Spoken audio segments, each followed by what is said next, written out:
Hey, how y'all doing? It's Rick Sincere with MTMV Sports. Geek to be joined today by Ali Reddick of Athlete Relations. I'm so happy to talk to her. We talked to her last time, and her advice was just so life-giving, man. So many people were able to were talking about and commenting, and actually letting us know kind of how how impactful her words were. And I was geeked to get her back on the podcast today. You know about her story. If you don't, you can go back to that episode. But now I want to talk to her about so much other things that are happening in her life right now, and so many big things that are happening with her clients. How you doing today, Allie?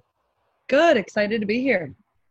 Awesome, Allie. Look, first off, congratulations on getting engaged. I'm geeked to hear that for you, man. Look, along with your personal life, your business is booming too. Can you talk to us about some of the things that are happening for you and your clients? Yeah, a lot of fun things. Obviously, the engagement last weekend was super, super fun. Actually, my clients were like some of the first people we like FaceTimed and got to let them know because they are fully involved in our relationship. So they were very stoked and very surprised. It was really fun. Um, but yeah, just working this new kind of normal, I guess you would say, in the off season and getting them ready for whatever is going to be coming with this new NFL season and just keeping each other updated and life still happens, even though everything else with the quarantine and everything was going on. People are moving, babies are being born. We got all of these things happening. So it's like you can't just stop. So for us, business is definitely still going, still going. I mean, there's definitely a totally new reality with it, but we're still just making it work for whatever our clients need. Look, man, I know your clients are really happy for you. You got to make sure the plug is taken care of. It's just the Sure. way it is. So look, talk to me. Over the off season, Shelby Harris is one of your clients. He was out there just kind of in free agency, but I'm a part of some of these Denver Broncos fan pages, and they were really excited. Kind of when they were able to bring him back in the fold. He gets a new contract. How did you feel? Or how did it feel to see him finally rewarded after all the hard work he's put in?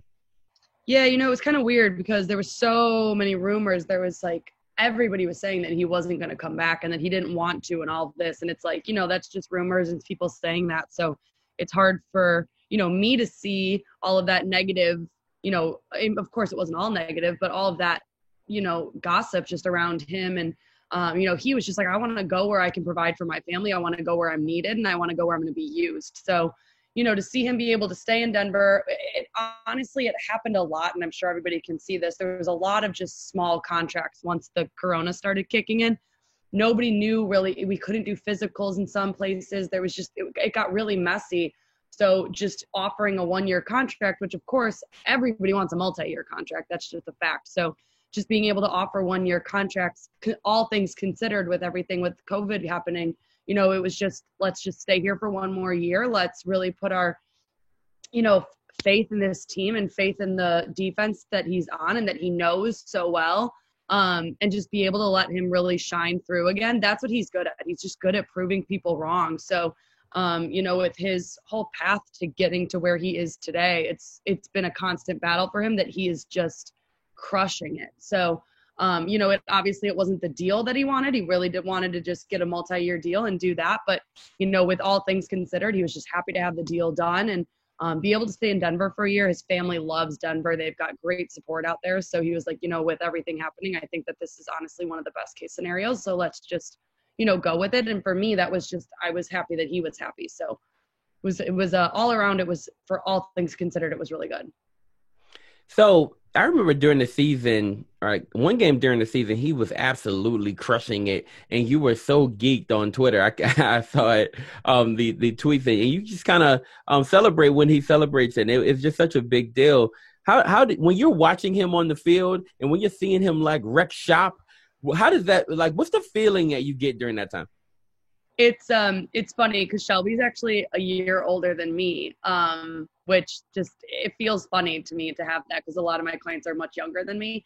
Um, but I always joke that they're like my kids. Like I get so freaking proud of them. And I was actually at his last game. My fiance and I were both there, and the game was kind of slowing down. They weren't going to make it to the playoffs. We knew. So I mean, it was still a great game, but we were like, you know what, this will just be a fun one. Like let all the guys go out and do their thing. And we actually were going to go down on the field afterwards to meet him. And Steph, his wife, was sitting just a couple rows over from, or sections over from us. And so we were like, well, everybody's about to start heading out. Let's walk over by step. And as we did, we just hear the fans erupting, and we were in the back, walking around the field. I'm like, what is that? And Josh, my fiance, sprinted out onto like the middle of like the aisle, and he was like, it's Shelby. And we ran out there, and he just absolutely like won the game for them and was going crazy. And we're jumping up and down, and we got to see just like the very end where he just like ran off with the ball, and we were like screaming, and Steph was jumping up and down, and his kids were there, and it was awesome. It was just like such a feel good thing. And it's like, I mean, their family. I mean, every client we have is family. They are so much more than just a client. I mean, like I said, even with the engagement and calling them. So being able to have that relationship with them and genuinely feel that pride, not just on a business level of, oh, great, a client is doing well. Like, I'm pretty sure I was crying at one point during that game. Like, it was just so like, I was so proud of him. And obviously you see I go nuts on Twitter sometimes, and same on Instagram. Like, I'll post every single highlight video I can find. So I'm just beyond proud of him and how much he's pushed through. And he's like jokes that, we're like, we joke that we're like siblings because we like fight sometimes like siblings. Like, I have to just get him to do things, and he, jokes around with it. But honest to God, it's just like the most proud moments, I swear, when he just like gets to go off like that. I love it. You have another client, Laquan Treadwell. He's headed to Atlanta. Can you give us a sense of how excited you were when you first heard the news? Yeah, that was an interesting one. I'm always excited for my clients with their new contracts, but that one was, really special because, his last year with the Vikings was just kind of rough with letting him go and then bringing him back, and that whole situation with his contract with them, and just, obviously how that made him feel emotionally, but having him be able to be signed to a team that really, you can just tell, like, appreciates him and really, values his talent, and, getting that shot to be able, and, it was discouraging when the Vikings thing happened, you just don't really know, okay, who's going to call the next year, if we're going to be in this exact same situation. And it didn't really go great, the first year that he got cut and then brought back. It was scary. And so I remember actually texting my parents, and my parents and Josh have a group text, the four of us. And I remember texting in there that Laquan got signed, and all three of them were like, oh my God. Like, it was just this feeling of like, God really worked in mysterious ways with that one, and just I've never seen anybody with a more positive outlook and like more just grit. Like, I'm just going to keep pushing through this no matter what's happening. Like, at the end of the day, God's got me, and I'm going to be exactly where I need to be. And then, with his wife was pregnant, and there was all of that fun stuff. I mean, she's literally due like this week. So just to have her be able to have peace of mind of, he's going to a great team. They're going to be able to have their baby in Texas and then go to Atlanta. And it was just like, with everything going on, it just worked out really perfectly. So I think it was a lot more than just like a great contract. There was so many more layers to that one. What do you expect? What do you think Falcons fans should expect to see from him this season? I mean, off the field, you're going to get a great guy, and on the field, you're going to get a great guy. I mean, you have somebody that's going to be giving back to your communities. He volunteers with Boys and Girls Club, and he gets involved with all different groups. And then on the field, I mean, you want somebody that's going to help your community too. You know what I mean? If you're bringing somebody in, like, that's just really special. So that's something that they'll definitely be getting first and foremost. And second of all, on the field, I mean, if you give that boy the ball, I mean, my God, like, he's good. He is so good. So, I mean, honestly, if you just give him his chance, and obviously that's exactly what the Falcons are doing, you're going to get somebody that not only wants to win and wants to play every single game like it's the most important game of the year, but like I said, that really good player off the field and for his community. And he's really special in that way. So you have clients like Shelby's in Denver, Laquan's in Atlanta. You have Michael Thomas now in Texas. You have Jordan Howard in Miami. There's so many clients that you have all over the United States. How difficult would you say it is to kind of be able to serve all your clients virtually now? And the other question is, has your business at all been affected by COVID-19? I can like already feel my like family members or whoever listens to this podcast laughing at this question, because they would say like it's probably like not difficult at all for me to manage across the country, because I'm like very OCD about everything. So like I honestly feel like I'm in every place every single day somehow. I mean, we have so much technology now with jumping on a Zoom meeting or jumping on a call. Like, everybody was asking in that sense how COVID affected my business. I was like, honestly, like, I travel to these obviously games and everything because I want to be there for them. But like, I can very, very, very easily do my job very well from home. I can, make sure everything's done with everything that they need. So it honestly, like, doesn't affect me at all. I just miss them. I like being able to travel and go and do all of the stuff and see them and see their families and stuff. So I would say the biggest part of COVID was, just helping to navigate this new reality. So if they needed workout equipment, if they needed trainers that they were going to be able to work out with while still social distancing and keeping masks on. And, in the beginning, no one really understood. I mean, I still don't think we understand what it is, but at least we have a little bit more guidelines now where we can say, if you wear a mask and you social distance, you should be okay. And in the beginning, it was like, nobody wanted to leave their house. So we were building home gyms and we were trying to figure out that route of, how can we make this work? So it really is just a matter of like adapting. And I think we've done a great job with it. I mean, the girls that helped me out were huge helps and just, brainstorming, how can we adapt to this new world for right now? And then as, the NFL season comes and everything else, then we can kind of move forward from there. But at least for now, during this off season, at that point, we knew the workouts weren't going to happen in the spring. We were hoping for camp this July, but at least at that point, let's focus on workouts at home then. So how do we navigate just this part right now?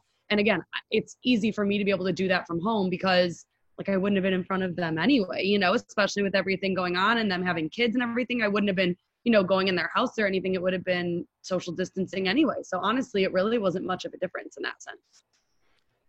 Wow. Look, so you've had, and look, I don't know. I we'll see how it goes, and we'll see if they're laughing at that question or not. I believe they will, because I'm pretty sure that this is based on kind of what you do and kind of the services you provide. I can see how being virtual wouldn't really slow you down, right? But I know how much you love being at those places and with your guys. So let me ask you another question about Michael Thomas. Like he's now with the Texans. He wins the Ed Block Courage Award for his work with the NFLPA and Dream Builders Foundation. Do you get a sense of how much his charity work means to him and why he puts so much work or so much effort into his work off the field? Yeah, Michael is definitely, I mean, I've been doing this for a while now and met so many different players and all of them truly have amazing hearts. But Michael is, and I texted him this actually literally like last week or 2 weeks ago because we had an interview and he was talking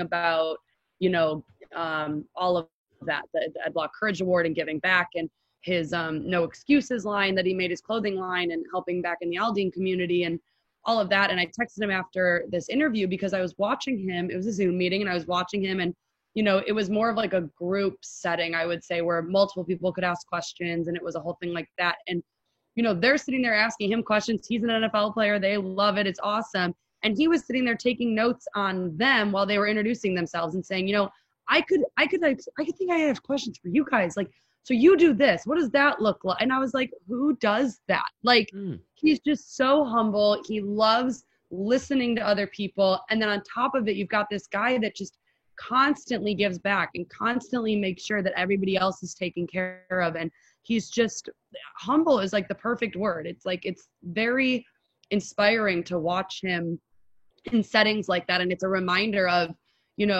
how good people are, and he's just so, he's so like godly in the sense that he's religious and he's faithful. And then he uses that to help other people. You know what I mean? He truly believes that that's what he was like put here for. So like, yes, he's an NFL player. He's an athlete. He's done internships with congresswomen and he's done he got his MBA while he was in the NFL. Like he's just done amazing things in general. But when you listen to him speak and honestly, when you watch him listen to other people speak, you just get to see how much how big his heart is and how much that stuff really means to him. Wow. What should his new community expect from him when it's time for him to kind of, find his way into the community? So that's actually his home community. I mean, he was born in Baton Rouge in Louisiana here, but he grew up in Houston. So he gets to go home. So that's like, he's been giving back to that community for 10 years almost now, I guess, maybe even more. Just doing camps over the summers and helping the schools. And he did the thing this year with the graduates of the high school there. And he's been giving back to that community for so long. So that's just, I'm going to keep going, if not get better in any way that we can help. We've, tried to do that with him. But same thing, on the field, he's just a beast. He knows exactly what he's doing. He can play so many different positions and play them well. Being kind of a veteran in the league and being one of the older guys, he's navigated so many different team situations and even position situations. He's just navigated them with such ease that, whatever they have him do, he's going to do it flawlessly. And I fully believe that. Do you get a sense for how excited he is to go back home? Oh, he's so excited. Actually, it was something we were talking about during that call a couple weeks ago that, he's had some tough times lately. He lost his sister last year and he lost his mom this year. And, those were really hard for him. And when his sister died, he was still in New York and, he got to go home and everything, but then it's like you turn around and you go right back to New York, you go right back to work and you have to leave your family. And his mom actually passed right after, like during all of the off season. So he was actually got to be home and he was like thinking about it. And he said, getting to be in Houston when something like that happens and being able to not have to leave, turn around and go right back to work and leave your family and not be there for them.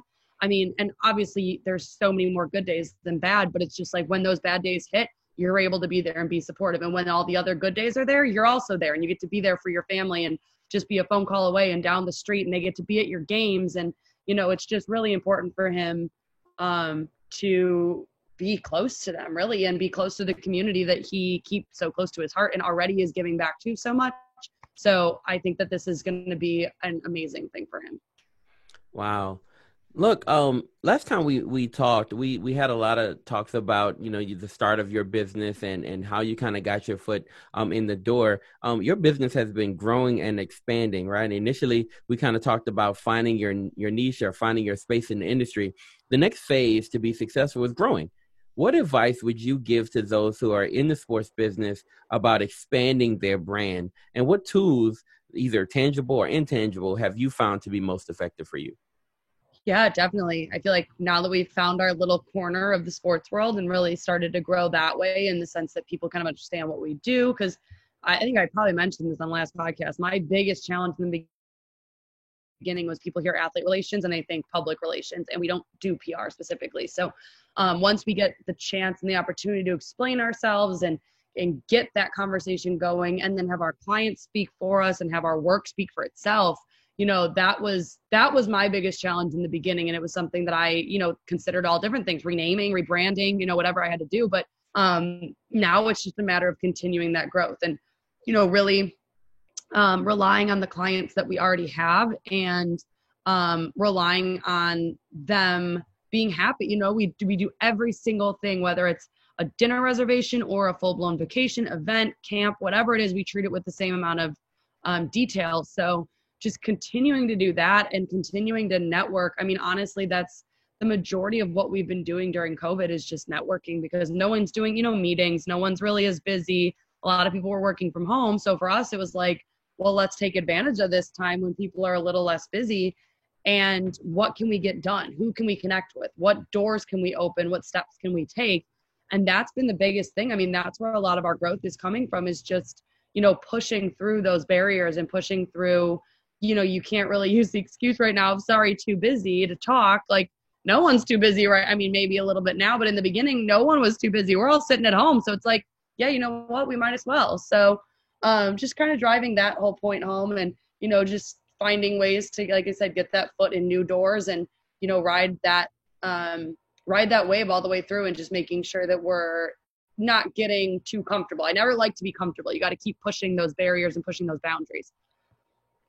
I want to ask, right before we get into these quick hitters, I want to ask about Jordan Howard. How excited are you for him?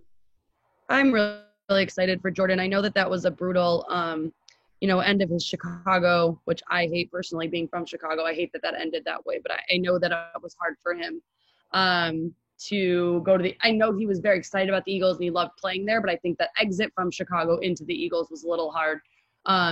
So yeah, I mean, and honestly, being able to go from the Eagles to the Dolphins, and now we've got 2 Dolphins clients, which I love. I love when we've got multiple guys on the same team. So yeah, I mean, honestly, I think Jordan's work speaks for himself. I know that he had his little injury and he felt totally fine afterwards. So it's nothing to be worried about at the end of the season. So I think that this is going to be, just another opportunity for him to just keep proving what a powerhouse he is. I mean, he's one of the best running backs in the league. I mean, you just can't, no, there's nobody that doesn't know Jordan Howard. So it's like he just gets to have another opportunity to just show everybody exactly who he is and what he's capable of doing. And it's in a fun city. He trains in Miami anyway during the off season, even when he was in Chicago and Philly. So I think that'll be fun for him to be in a city he's kind of familiar with. And it's closer to home. I mean, he's from the South. So being able to have, his mom and his siblings close by, I think that that'll be a really fun experience for him. So there's a lot of positives for him going to Miami. And I think that their offense will really be able to take advantage of the player that he is and be able to use him in a way that is going to just keep excelling his career into another, same thing like Shelby, into a multi-year deal, hopefully after this. Were you excited when you found out that they got Tua in the draft? Say that again? Were you excited when you found out that they got Tua in the draft? Yeah, I was. I think that that's going to be an awesome compliment to him. I think that that's something that I'm really excited to watch. I mean, obviously, Tua is not our client. Would love for him to be. But we've been watching a lot of his training videos that have been out, and just for personal reasons, because I like to see how they're going to work together, because obviously I know how Jordan works and all of his kind of style. And now to see how Tua is going to be, I think that that's going to be really exciting. I love it. All right. So, look, let's get into it. I pre-asked. So just so people know, I did pre-ask. I wanted to know if we can get the story of the engagement. How did it all play out? How did he do it? If we can get that story, that'd be awesome. Yeah, who knew? He's such a romantic. I was pretty surprised. So it was my birthday weekend, and my friend was over here, and my parents actually drove over. They just lived in Florida, so not too far, and they were here for the weekend, so I didn't really expect anything because it was my birthday. So I'm like, oh yeah, well, I'll do dinner, no big deal. So he told me the week before, he's like, hey, I made dinner reservations for everybody on Wednesday. Or on Wednesday, he told me they were on Saturday.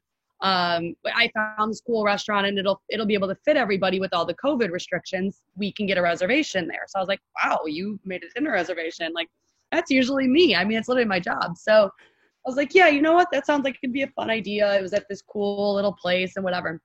So Saturday, we went out on the boat for a little bit in the morning, and then everyone came back to the house. We were getting ready, and he came up a couple of minutes early, came upstairs, and he's like, hey, your present that I made for you, which was, I should have been on to him at that point. He said, I made something for your birthday, but it was too big. It was too big. And I'm like, what are you talking about? It was too big, so I left it down where the restaurant is. So you and I are just going to go early. I can give it to you, and everyone will meet us there and we're just going to go like 10 minutes early. I'm like, I mean, okay.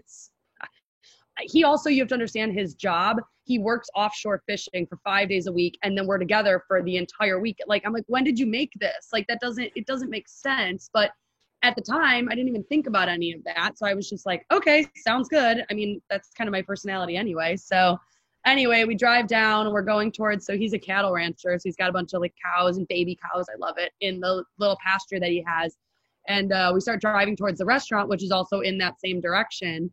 And that's been our place since day one. It's super. It's in the middle of just nature. There's nothing else around. There's beautiful big trees. And, we go there when we want to just like get out of the city for a little bit, spend the day outside and whatever. So we start going towards the restaurant, and we're about to get to the street you would turn on to get down to the pasture. And he hands me my sleeping mask, like that you put for like planes, like a sleeping mask. Put this on. I'm like, what are you doing? And he's like, you can't see the present before we get there. And I'm like, we're not even close. Like, what are you doing? And I was like, I think at one point I was like, are you going to kill me in this pasture? Oh, like, what are you doing? He was like, no, I'm not going to kill you. Like, stop being dramatic. So we pull in, and obviously I'm still blindfolded. I can't see anything. And he's putting the music louder, so I can't hear. I'm like, I know where we are. He's trying to be surprising. And then we get out of the car, and I think at one point he literally had to like carry me because I was like tripping over myself. I had no idea what I was doing. And then when he took the blindfold off, I could feel that he was behind me, but I didn't know what was going on. He took it off, and it was just the whole area where like the big oak trees and all of that was totally decorated with like beautiful signs that his sister made for us, and pictures of us, and lanterns and candles and lighting. I was like, I think it took me so long to like see what was in front of me because there was so much that I never turned around. He was like, hey, Allie, like I'm down here on my knee.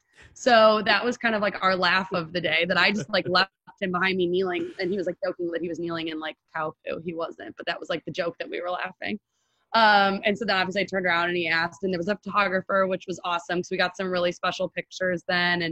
And we left. It was, I mean, we stayed there for a couple of minutes and just talked and like awed over everything. And then we were leaving, and you would have gone right to get to the restaurant and left to go back home. And he turned left. And I was like, why aren't we going to dinner? Like, I thought that's where everybody is. He was like, yeah, there's actually a part 2 to this surprise. So we get to his sister's house, which I was like, why are we going to your sister's house right now? And he did a whole Chicago meets New Orleans night. So it was like Chicago style hot dog and then shrimp. And it was this whole thing. My parents were there. My cousins flew in. Our nieces were there. His family was there. And I mean, gorgeously decorated. His dad built us this big table that had like all of this, like, it was like this detail like I've never seen before. I'm like, honestly, this could be my wedding and I would be happy. Like, this is amazing. It was just so thoughtful and so sweet. And it was just like such a fun night to be able to celebrate with like all of our closest people and then be able to like FaceTime everybody afterwards. And it was just really fun. It was an awesome night. And like I was blown away. It was just so, every detail was perfectly thought out. So I have to give you the whole full story because he deserves all the credit in the world. Wow. Give us his name. He should be celebrated. He should be hired as an event planner with Athlete Relations at this point. That was incredible. Family did so much. I mean, his sister decorating her house and everything that she had, and they made my favorite desserts and drinks. And it was like having my family there. It was just really, really special. And every wish that I had for it, you know, I wanted to be able to tell some of our family members together. So he kept it a secret as much as he could. And he just really nailed it. And he did a really, really, really great job. And it was just everything that I could ever imagine a proposal being, and my dream ring. And we joked, actually, I put something on Instagram yesterday. Our first date was on April 5th. And I have a text screenshot from him on April 20th, I think, or something, right around there, of him saying, I bet I know what ring you'll want when I ask you to marry me. And it was the exact ring that he proposed with. He like nailed it from the beginning. Like, we knew from day one. So this was just like really special. I am so happy for you. It sounds like you got exactly what you deserve. It sounds so awesome, so amazing. That's it. That is incredible. That story is incredible. He nailed it. He absolutely nailed it. And then he left for the week and didn't have service for 5 days. And I'm pretty sure I planned the whole wedding in those 5 days. So it's fun. Look, if you're listening, man, you should be celebrated, and you will be celebrated here at MTMV Sports. That's straight up. I love it. That's incredible. That is incredible. All right. Yo, so thank you so much for giving us that story. I truly, truly appreciate it. That's dope. I want to hop into just some quick hitters. Like, these are, look, honestly, it seems like that's so climactic that we should just stop there. I think no, it's okay. We could do our hitters. It's okay. Let's do these quick hitters. That was so climactic and awesome, but I just do these quick hitters. All right, cool. Here we go. Some quick hitters. First thing comes to your mind. Give me your favorite city to visit, because you travel a lot. Give me your favorite city in the United States to visit. I do. My favorite city for non-work related things would be probably like Vail, like the mountains, anywhere in Colorado. But I do love Denver for work. I love going back to LA because I lived there. So I'd say it's probably, of course, Chicago, but I'm biased, so that's different. So I would say it's probably a tie between Denver and LA. I love it. All right, so we got probably the moment that you'll mostly cherish in 2020, right? Yeah. I'm pretty sure that's the moment you cherish in 2020. Give us the moment that you wish you could forget in 2020. Oof, that was hard. It's personal. It's not even a work thing, but we were fostering a dog that we absolutely fell in love with, and we were planning on adopting her, and we had everything worked out. And then there was a situation with the, pit. She was a pit, and that's something that I've always felt very sensitive about, is breed restrictions. Like, that should not be a thing. This should be like, there should be obedience training, or if that's something that you need proof of. But she actually got denied from our living situation, and we're in the middle of building a house. So we have no wiggle room on that at all. We can bring her into the house when it's built, but we can't have her where we are right now. And so she's with another foster family. So that was a really, really low point for us of, having to go through that together. And it was actually right before the proposal. So I felt so bad for Josh, because he was like, she's so upset. But she's with a great family right now, and we're doing everything we can to figure out a way to get her back as soon as the house is done. So it's been a little bit of a struggle, but that's definitely my low point so far in 2020, but immediately followed up by a very high point. So I'm trying to stay positive with it, for sure. Love it. All right, cool. So give me you're currently are you in Louisiana now? I am. I'm in New Orleans. Okay, so give me your favorite restaurant in New Orleans and then give me your favorite restaurant outside of the state of Louisiana. So my favorite, my favorite restaurant in New Orleans is called Nola Po' Boys. It's the best. Josh has lived here his whole life, and he says it's the best po' boy he's ever had. So I don't really have a lot of credibility, but the Houdat will literally change your life. So I tell everybody that comes here they have to go there. And the guy that works there, I don't know if he's the owner or he just works behind the counter, is fabulous and so fun. And I just everything about that restaurant, and it's in the quarter, so you get to see cool things around it. I fully stand by the fact that I love that restaurant more than anything in the world. Outside of Louisiana, I got to go back to Chicago, and there's so many good ones. I mean, deep dish, you got to go Lou Malnati's. Portillo's hot dogs or the Wiener Circle, another great one. Plus, they're mean to you there, which is really fun. Those are always good ones. Volare Italian is amazing there. Au Cheval for burgers. Chicago's got the best food in the world. I swear by that. So I can't really pick one, but I'll say the city of Chicago's food in general is amazing. And then in Louisiana, you got to go to Nola Po' Boys. Bad, bad, bad. I love it. All right, cool. So give me your funniest client. Um, like in real life, like being who he is as a human being, probably Shelby. He actually found out recently that my legal first name is Kristen, not Allie, and Mm.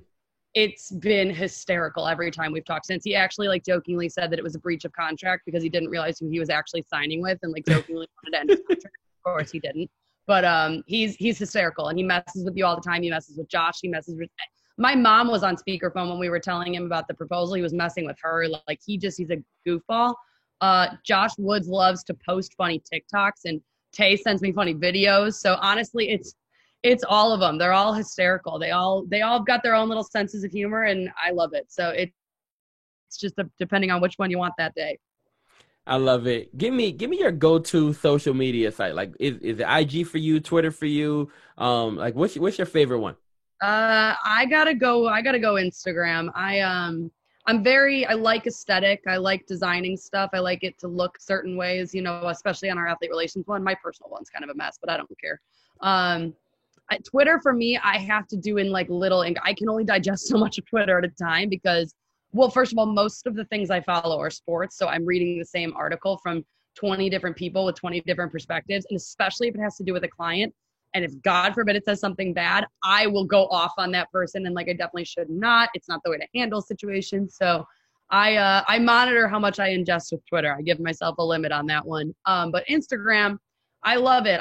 You can do so much. You can do work, you do wedding planning, you do personal stuff, you keep up with your family. Like everybody has an Instagram. Not everybody has Twitter, and Facebook has just become such a dumpster fire. I don't even like that anymore. So we're going Instagram for sure. Or Pinterest. You can just avoid everything altogether. All right, and then I guess finally, give me the funnest thing you've done or you did during quarantine. So when everybody was like stuffed in the house, right? What was the funnest thing you were doing when you were stuck in the house during quarantine? Most productive would be the move that we did, but funnest was definitely fostering the dog. Pilot was amazing. She was the sweetest dog I've ever met, super cuddly. She made us get up and go on walks and get out of the house. And my future in-laws actually have two little dachshunds, little weenie dogs, and the three of them would just play all day, and it would get us doing more. So she was definitely our quarantine highlight for sure. I guess technically other than the engagement, because we're still technically on only phase 2, so I'm not sure how that Yeah, I went. know. It's a big one.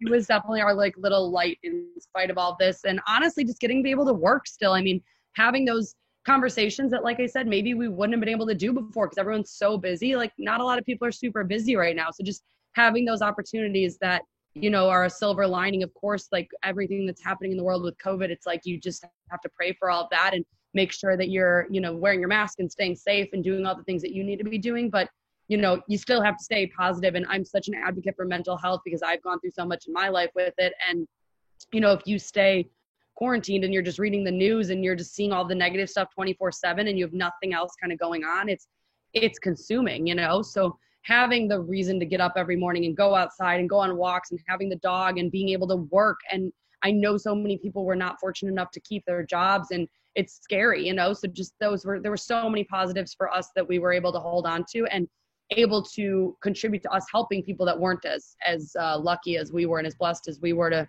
keep our jobs and be able to work and all of that. So we were able to donate to causes and have our guys be able to volunteer their time or their money or whatever it is to help those causes. At least we were able to kind of give back with the fact that we were lucky to have ours as well. Yeah, I saw that you were basically saying that, hey, we're going to stop fees or something like that, and then you're going to donate the money to help people out during COVID-19. I thought that was really, really dope. Yeah, we wanted to make sure that we were able to, some people are just a little skeptical at signing on during COVID, and I totally understood that the new client thing was a little hard. So what we did is we just waived all the fees if they were just looking for someone to help them find places to give back to. So normally, if there was a situation where they were just looking for a one-time, if they were going to do an event or something, we would have a fee for that. But if they wanted to do anything to help the communities that were affected by COVID, or even any of the Black Lives Matter protests, anything with that, if they want to help their communities or help any of the people getting their voice heard, we were waiving at no fees. So if they just genuinely needed the help and wanted to help people and just didn't know how to get there and didn't know how to do it, we just helped for free, which I was more than happy to do because it was our way of giving back and being thankful for the fact that we were still able to be working and everything. And obviously our guys felt the same way. Their hometowns, their community. I mean, there's not been a single state affected by all of this happening right now. So we wanted to make sure that we were, using our platform to be able to help all the communities, the COVID community, the Black Lives Matter communities, everything that is really going on right now. We want to make sure that we're able to do our part in giving back. Look, we truly appreciate you joining us. Can you please tell people where they can find you on Instagram? We'll go with Instagram. And if they want to find you on Twitter, that's cool. But where can they find you and how can they follow you, your story, and your clients? Yeah, if you search Allie Reddick Athlete Relations or even just Athlete Relations, it usually comes up. Instagram is just at Athlete Relations. Twitter is AR Athlete Relations. Relations is abbreviated. All of it's on our website at athleterelations.com. And just honestly follow our guys and follow their journeys and everything that they're doing. They're keeping busy in quarantine too, so it's fun to watch them. So we've got them all posted. We post on Instagram multiple times a week with all the stuff they're doing and all the good things that are happening and some of our partners we get to work with. So that's definitely the best place to keep up with everything. Look, thank you so much for joining us. We truly appreciate you. Thank you for having me. Absolutely. All right. Hey, if you're listening, we love you. We thank you for listening. And we hope that you go and you follow Athlete Relations. Very, very awesome post on Instagram. It's a good follow. I follow personally, and I'm always happy with what I get a chance to see. It's the reason I was kind of up to date on knowing what was going on with the engagement. Super happy for Allie, and I'm hopeful for all her clients. I pray that they have an amazing 2020. All right, y'all. We'll talk. Oh, yeah, absolutely. Absolutely. And we'll talk to y'all later. God bless.